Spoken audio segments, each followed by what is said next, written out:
Hi, నేను మీ బాలు కాయితీ సిరిసిల్ల. బలగం TV ప్రేక్షకులకు స్వాగతం, సుస్వాగతం. ఇవాళ ఏ కాన్సెప్ట్తో ముందుకు వచ్చినామంటే, Bharatiya Janata party BJP party జిల్లా అధ్యక్షులు రాష్ట్ర వ్యాప్తంగా మళ్ళా నూతన కమిటీలు వేస్తుండ్రు, జిల్లా అధ్యక్షులను ఖరారు చేస్తుండ్రు. దీని మీద ఒక చిన్న అనాలిసిస్ చేద్దామని చాలామంది బీజేపీ నాయకులు కానీ కార్యకర్తలు చాలామంది ఫోన్ చేస్తారు. అన్న, బీజేపీలకు ఇట్లా మాకు అన్యాయం జరుగుతుందన్న, మీరు ఒకసారి మాట్లాడాలంటే కూడా మాట్లాడించే ప్రయత్నం చేద్దాం. అసలు బీజేపీ పార్టీ అంతర్గతంగా వాళ్ళ పార్టీ సరే ఆర్ఎస్ఎస్ గ్రౌండ్ కానీ ఇంకోటి కానీ వాళ్ళ పార్టీ బలోపేతం కోసం అన్ని రకాలుగా వాళ్ళు వింగ్స్ పనిచేస్తాయి. బట్ జిల్లా అధ్యక్షుల విషయంలో నేను మీకు వివరించే ప్రయత్నం చేస్తా. దిశ పేపర్లో వచ్చింది, 25 జిల్లాలకు బీజేపీ అధ్యక్షుల ఖరారు, 1-2 రోజులు ప్రకటించనున్న పార్టీ. భారతీయ జనతా పార్టీ జిల్లా అధ్యక్షుల ఎన్నిక కొలిక్కి వచ్చింది. దాదాపు 25 జిల్లాలకు సంబంధించిన పేర్లు ఖరారయ్యాయి. అయితే వీరి పేర్లను 1-2 రోజులు అధికారికంగా ప్రకటించనున్నట్లు పార్టీ వర్గాల ద్వారా తెలిసింది. జిల్లా అధ్యక్ష పోస్టుకు శనివారం పలువురు నామినేషన్లు వేయగా అందులో కొందరు ఆదివారం తమ నామినేషన్లు ఉపసంహరించుకున్నారు. అయితే పార్టీ వీరి పేర్లను వెల్లడించలేదు. కాగా పార్లమెంటు సమావేశాలు ముగిసేలోగా రాష్ట్రానికి కొత్త చీఫ్ను నియమించే అవకాశం ఉన్నందున అతి త్వరగా ఈ జిల్లా అధ్యక్షులు వేసుకున్నాక మండల అధ్యక్షులు, మండల కమిటీలు వేసుకునే అవకాశాలు ఉన్నాయి. ఇట్లా వచ్చేసరికి తెలంగాణ రాష్ట్రంలో 33 జిల్లాలు ఉంటే సుమారు 25 జిల్లాలకు బీజేపీ అధ్యక్షులు ఖరారు చేసినట్లు ఒక వార్త వచ్చింది దిశ పేపర్లో.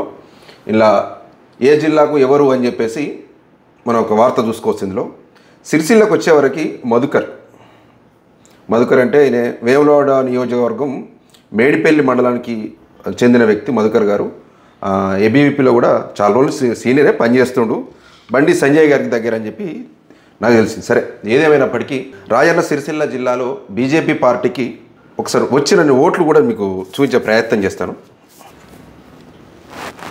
ఇక్కడ ఎమ్మెల్యే ఎలక్షన్స్ 2009లో వచ్చేసి బీజేపీకి అప్పుడు చంద్రశేఖరరావు గారు నిలబడితే 9262 ఓట్లు వచ్చినాయి. డాక్టర్ చంద్రశేఖర్ గారు ప్రస్తుతం బీఆర్ఎస్ పార్టీలో కొనసాగుతున్నారు. తర్వాత వచ్చేసి 2014లో ఆకుల విజయ్ గారు నిలబడితే 14,492. అప్పుడు సరైన క్యాడర్ కూడా బీజేపీకి అప్పుడు లేదు. అయినా కూడా ఒక మహిళా నాయకురాలు నిలబడితే సుమారు 15,000 ఓట్లు, అంటే 9% ఓట్లు వచ్చినాయి. 2018లో మల్లుగారి నర్సగౌడ్ గారికి టికెట్ ఇచ్చిర్రు. బీఆర్ఎస్ పార్టీ నుంచి, అప్పుడు టీఆర్ఎస్ పార్టీ నుంచి వచ్చిన వ్యక్తికి కేవలం 3,243 ఓట్లు వచ్చినాయి. ఏది 2018లో. 2023కి వచ్చేసరికి బీజేపీకి ఎవరు ఇచ్చారు? ఇక్కడ రాణి రుద్రమారెడ్డి మొన్న 18,328, అంటే సుమారుగా 19,000 ఓట్లు. అంటే ఇప్పుడు అంటే కొంచెం బెటర్ వచ్చింది. 9.71 ఓటు బ్యాంకు దాటింది. ఏది బీజేపీ పార్టీకి. అంటే అప్పటికి ఇప్పటికి మొదట్లో మంచి మూమెంట్ ఉండే విద్యాసాగరరావు ఆ మూమెంట్. ఇక్కడ మున్సిపల్ చైర్మన్ కూడా సిరిసిల్ల నుండి బీజేపీ డైరెక్ట్ ఎన్నిక, అప్పుడు ఆడే రవీందర్ గారు గెలిచిర్రు. అటువంటి పార్టీని ఈ బీజేపీ జిల్లా అధినాయకులు కొంతమంది చేయబట్టి మొత్తం సిరిసిల్ల జిల్లాలో రోజు డ్రాప్ డౌన్ అవుతుంది. వాస్తవానికి మొన్న అప్పటికప్పుడు రాణి రుద్రమ గారికి ఇక్కడ టికెట్ ఇచ్చడం వల్ల 18,000 ఓట్లు వచ్చినాయి, కాదంటలేము. కానీ ఇక్కడనే సిరిసిల్లాకి చెందిన ఒక పద్మశాలి బిడ్డకి ఇస్తే ఇంకా బెటర్ ఉండునేమో అని చెప్పి ఒక చర్చ జరుగుతుంది. అంటే ఏ నేపథ్యంలో రాణి రుద్రమ గారు సిరిసిల్లాకు వచ్చింది? బీజేపీ నాయకులను తీసుకురావాల్సిన అవసరం ఏమొచ్చింది ఇక్కడికి? చాలా చర్చలు నడుస్తున్నాయి. ఎందుకంటే చాలామంది ఏమనుకుంటారంటే కాంగ్రెస్ బీఆర్ఎస్తో కూడా ఇంటర్నల్గా కాంగ్రెస్ ఏమైనా మిలాఖత్ అయిందా ఈ టికెట్ల విషయంలో అనే ఒక చర్చ కూడా పెద్దగా నడిచింది. సరే, అవి పక్కన పెడితే జిల్లా అధ్యక్షుడు, ఇప్పుడు బీజేపీ జిల్లా అధ్యక్షుడు మొన్నటి వరకు వేములవాడ చెందిన ప్రతాప రామకృష్ణ గారు ఈ జిల్లాకు అధ్యక్షుడు కొనసాగారు. రామకృష్ణ గారు బీజేపీలో సీనియర్ అయినప్పటికీ రాజన్న సిరిసిల్ల జిల్లా కేంద్రానికి ఎప్పుడు వస్తాడో, ఎప్పుడు పోతాడో, ఎప్పుడు ఎన్ని కార్యక్రమాలు చేసారో వాళ్ళ పార్టీ వాళ్ళే చెప్పాలి. కనీసం ప్రజా సమస్యల మీద కూడా ప్రెస్ మీట్ పెట్టిన రోజులు లేవు. ఆయన వేళ్ళ మీద లెక్క పెట్టచ్చు. ఆయన ఎప్పుడు స్పందిస్తారో ఏమో. బీజేపీ ప్రజా సమస్యల మీద ప్రెస్ మీట్ పెట్టడం కూడా ఏమన్నా ధర్నాలు, ఆందోళన చేసిన జీరో ఉంది ప్రజెంట్లీ. బీజేపీ పరిస్థితి నాయకత్వం గట్టినే ఉంది, వాళ్ళ క్యాడర్ అంతే ఉంది పరిస్థితి. ఏమైనా వచ్చే ఎలక్షన్లకి ఇట్లా గ్రౌండ్ వర్క్ ఇట్లా చేసుకుంటారో తెలియదు. కానీ ఇప్పుడు ఓన్లీ బీఆర్ఎస్ కాంగ్రెస్ అదే నడుస్తుంది జిల్లాలో. అంటే వీళ్ళు ఎందుకు ఇక్కడ నైరాశ్యంలో పడిపోతున్నారంటే జిల్లా నాయకత్వం కానీ రాష్ట్ర నాయకత్వం కానీ ఇక్కడ క్యాడర్ మీద కానీ నా కార్యకర్తల మీద ఒక దృష్టి పెట్టడం మీద ఒక అపవాదు బీజేపీ అధినాయకత్వం మీద. మధుకర్ మేడిపల్లి దగ్గర 100 కిలోమీటర్లు కించేది, వేములవాడకి 70 కిలోమీటర్లు ఆంచేలి. ఇక్కడికి వచ్చి కార్యక్రమాలు చేస్తారంటే ఎవరన్నా ఇప్పుడు బీజేపీలో అడుగుతారు, అన్న మేడిపల్లి నుంచి సిరిసిల్ల దగ్గర 100 కిలోమీటర్లు ఉంటుంది, నువ్వు గంభీరపేట పోవాలంటే 120 కిలోమీటర్ దగ్గర హైదరాబాద్ అంతా.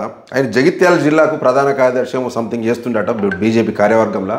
సిరిసిల్ల జిల్లాకు తెచ్చి మాకు రుద్దితే ఆయన ఇప్పటికి క్యాడర్కే మొత్తం ఎవరికి తెలియదు. కానీ సిరిసిల్ల జిల్లా అధ్యక్షులు ఇస్తున్నారు. ఎట్లయితే పార్టీ ఎట్లా డెవలప్ అవుతుందని చాలామంది బీజేపీ నుంచి వస్తున్న ప్రశ్న. ఆ మేడిపల్లి ఆయన వచ్చి గంభీరపేట ఒక ప్రోగ్రామ్ ఏమంటే చేస్తాడా? 100 మంది 200 మంది ఇక్కడ రమ్మంటే వస్తారా?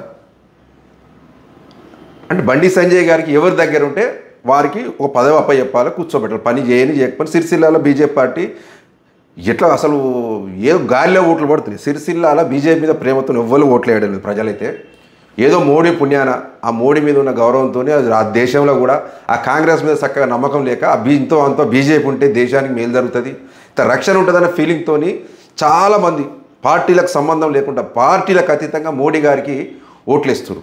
మొన్న కూడా అక్షింతలో అవ్యవ శ్రీరాముని అని చెప్పేసి బండి సంజయ్ అన్న అన్ని పంపుడు సెంటిమెంట్తో పాటు మోడీ చరిష్మాతో ఓట్లు పట్టాయి. ఆ గాలిలో పడుతున్న ఓట్ల కూడా మా పార్టీ బాగా బలోపేతం అవుతుంది. ఇక మాకు మేము చెప్పిందే వేదం అనే లెక్కల పార్టీ సంస్థాగత ఒక బలంగా అవడానికి అయితే ఎప్పుడు దృష్టి పెట్టడం లేదైతే అనిపిస్తుంది. ఇవల్ల కూడా సంఘటన పరువు 2024 ఇప్పుడు జిల్లాకి కన్ఫర్మ్ అయినవి. ఆదిలాబాద్, మంచిర్యాల్, కొమరంభీం, ఆసిఫాబాద్, నిజామాబాద్, కామారెడ్డి, జగిత్యాల్, పెద్దపల్లి, మెదక్, మేడ్చల్, మల్కాజిగిరి రూరల్, నల్గొండ, మహబూబ్ నగర్, వనపర్తి, హన్మకొండ, వరంగల్, భూపాలపల్లి, జనగామ, ములుగు, మహంకాళి, సికింద్రాబాద్, హైదరాబాద్ సెంట్రల్ ఇవి ఇంచుమించు ఫైనల్ అయిపోయి ప్రకటించినాయి. ఇంకా పెండింగ్ ఉంది. సిరిసిల్ల ఎందుకో పెండింగ్ పెట్టారు. మనం కూడా నిన్న ఫేస్బుక్లో బీజేపీ నాయకులు అన్నాకి ఇట్లా అవుతుంది పరిస్థితి, మధుకర్కి మనం వ్యతిరేకం కాదు, కానీ పాప ఆయన జగిత్యాల జిల్లాకు చెందినవి. అక్కడ జిల్లా మీద ఉన్నంత పట్టు, అక్కడ జిల్లా ప్రజల మీద ఉన్నంత అవగాహన, పార్టీ మీద ఉన్న అవగాహన సిరిసిల్ల జిల్లాలో ఉండే అవకాశం ఉండదు. ఇక్కడ సిరిసిల్ల జిల్లాలో చాలామంది ఉన్నారు కదా సీనియర్లు బీజేపీలో. ముదిరాజ్ సామాజిక వర్గం ఉంది, మెజారిటీ పద్మశాలి సామాజిక వర్గం ఉంది, మునురు కాపులు ఉన్నారు. బీజేపీలో చాలా సీనియర్లు ఉన్నారు. ఇక్కడ ఆడే ప్రవీణ్ గారికి ఇవ్వచ్చు కదా ఇక్కడ పద్మశాలి సామాజిక వర్గం నుండి. ముదిరాజ్ కమ్యూనిటీ నుంచి పోల్చుకుంటే మన రెడ్డవేర గోపి గారు ఉన్నారు. మున్నూరు కాపులను చూసుకుంటే ఎర్ర మహేష్, ఓ దళిత సామాజిక వర్గం చూసుకుంటే కుమ్మరి శంకరు, ఇంకా ఉమాశంకర్, ఇంకా చాలామంది నాకు ఫోన్ చేసి చెప్తున్నారు. ఉమాశంకర్ అంటే లింగంపల్లి శంకరు, కుమ్మరి శంకరు, మన రేగుల మల్లికార్జున గారు కూడా సీనియర్ అంట ఏది బీజేపీలో. అయినా కూడా ఇస్తే పార్టీ బలోపేతం అవుతుందంట. కానీ ఇది ఏకపక్షంగా నిర్ణయాలు తీసుకుంటారు, అధిష్టానానికి వ్యతిరేకంగా మాట్లాడే పరిస్థితులలో లోనే అందరూ మదన పడుతున్నారు. అంటే బండి సంజయ్ అన్న సిరిసిల్ల మీద ఫస్ట్ నుంచి మీరు బీజేపీ పార్టీ మీద ఎందుకు దృష్టి పెడతారో నాకు అర్థమవుతుంది. కానీ 3-4 గ్రూపులు ఉంటాయి, ఎవ్వల గ్రూపు వాళ్ళదే. ఈ పార్టీ మీరు ఎంపీగా ఎక్కువ ఓట్లు పడ్డాయి సిరిసిల్ల టౌన్ నుంచి. ఒకసారి పద్మశాలి సామాజిక వర్గానికి ఇవ్వండి, లేదా ముదిరాజ్ సామాజిక వర్గానికి ఇవ్వండి. జిల్లా హెడ్ క్వార్టర్లో జిల్లా అధ్యక్షుడు ఉంటే మంచికి చెడు కార్యకర్తకు మంచి అయినా చెడైనా కేసు అయినా పోలీస్ స్టేషన్కి పట్టుకపోయినా 5 నిమిషాలు ఉంటారు కదా వాళ్ళ క్యాడర్. మేడిపల్లి నుంచి వచ్చి ఇక్కడ అర్ధరాత్రి పనిచేయగలుగుతారా మధుకర్ గారు? ఇది ఎంతమంది ఫోన్ చేస్తా అంటే పాపం మెసేజ్ నా వాట్సాప్ కూడా మెసేజ్ పెట్టి ఫేస్బుక్లో చాలామంది గిట్లా ఒక పోస్ట్ పెడితే చాలామంది అన్న మీరు అగ్రవర్ణాలను మీరు వ్యతిరేకిస్తారన్న చేయొద్దా అన్న అధ్యక్షుడు అంటే, అరే అగ్రవర్ణాలని వ్యతిరేకం కాదు, పార్టీలో మెజారిటీ సామాజిక బీసీ సామాజిక వర్గం ఉన్న సిరిసిల్లాలో, పద్మశాలి సామాజిక వర్గం ఉన్న సిరిసిల్లాలో మళ్ళీ అయినా కూడా ఇవ్వండి. పాపం మధుకర్కి జగిత్యాల జిల్లా ఇవ్వండి. పాపం ఆయన ఇప్పుడు కాన్స్టిట్యున్సీ వేములవాడ అంతా ఒకటే కదా, గెస్ట్ రోల్ అది. మేడిపేల్ అనేది వేములవాడ కాన్స్టిట్యున్సీలో ఒక గెస్ట్ రోల్ మాత్రమే. వచ్చి సిరిసిల్ల జిల్లాకు అధ్యక్షుని చేస్తే అంటే ఇక్కడ క్యాడర్ పనిచేయగలుగుతుంది రేపు?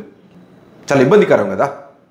కానీ బండి సంజయ్ అన్న మీకు దగ్గరైనంత మాత్రాన్ని పనిచేసే వాళ్ళకి, బీజేపీలో పనిచేసే వాళ్ళకి ఇస్తే మీ పార్టీకి కూడా మంచి పేరు ఉంటుంది, మంచి భవిష్యత్తు ఉంటుంది.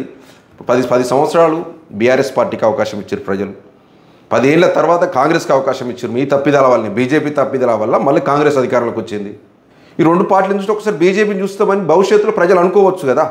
నువ్వు ఇప్పటి నుంచి పార్టీ బలోపేతం చేయకుండా నీ ఇష్టం ఉన్న వాళ్ళకు, పైరవులకు, దగ్గరలకు, నాకు అనుకూలంగా మీకు అనుకూలంగా ఉన్న వ్యక్తులకు పదవులు ఇచ్చుకుంటా పోతే పార్టీకి ఎవరు పనిచేస్తారు? ఇక్కడ సాధ్యాలు ఇక్కడ పని చేస్తాడా చేయడా అని చెప్పి వాళ్ళ నాయకుల మీద మీరు అబ్జర్వ్ చేయాలి కదా. ఇక్కడ మధుకర్ కన్ఫర్మ్ అయిపోయిందని చెప్పి మధుకర్ గారికి కన్ఫర్మ్ అయిపోయిందని ఆల్రెడీ ఇంచుమించు పార్టీకి శ్రేణులు అంతా చెప్తున్నారు. ఎందుకు ఆగిందో ఇవాళ వచ్చేది, ఎందుకు ఆగిందో తెలియదు.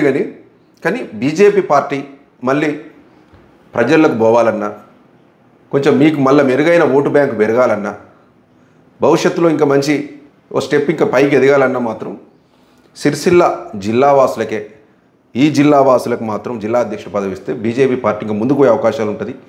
దాంతోపాటు ఓటు బ్యాంక్ కూడా ఇప్పటికీ చాలా బీజేపీ పార్టీ ఇంటర్నల్గా పట్టణ ప్రాంతాల్లో చాలా మంచిగా ఉంది. గ్రామాలకు వచ్చేసరికి నిల్లు. మీ బీజేపీ పరిస్థితి ఏంటంటే విలేజ్ స్థాయిలో కూడా ఇంకా బీజేపీ గ్రామాల్లోకి యూత్ పిల్లల తప్ప ఇంకా పెద్ద మనుషుల దాంట్లోకి రైతులకు ఇంకా వెళ్ళడం లేదు. కాబట్టి జర 4 మంచి విషయాలు తెలిసిన వాళ్ళకి, రైతుల కష్టసుఖాలు తెలిసిన వాళ్ళకి బీజేపీ పార్టీ ఈ సిరిసిల్ల ప్రాంతం మీద అవగాహన వాళ్ళకి ఇస్తే మాత్రం కొంచెం మీకు మేలయ్యే అవకాశం ఉంటుంది. బీజేపీ జిల్లా అధ్యక్షుడు ఎవరికి ఇచ్చినా నాకేం సంబంధం లేదు, కానీ మీ మేలు కోసం నా చిన్న సలహా అంతే. కానీ ఏ పార్టీ కార్యకర్తలైనా నా దృష్టికి తీసుకొస్తే నాకు పార్టీలు సంబంధం లేదు. కాబట్టి మంచి చెడు మీ ముంగడ పెట్టడానికి ప్రయత్నం చేస్తా. మీరు ఎట్లా అనాలిసిస్ చేసుకుంటారో, ఎట్లా చర్చించుకుంటారో మీ ఇష్టం. ధన్యవాదాలు.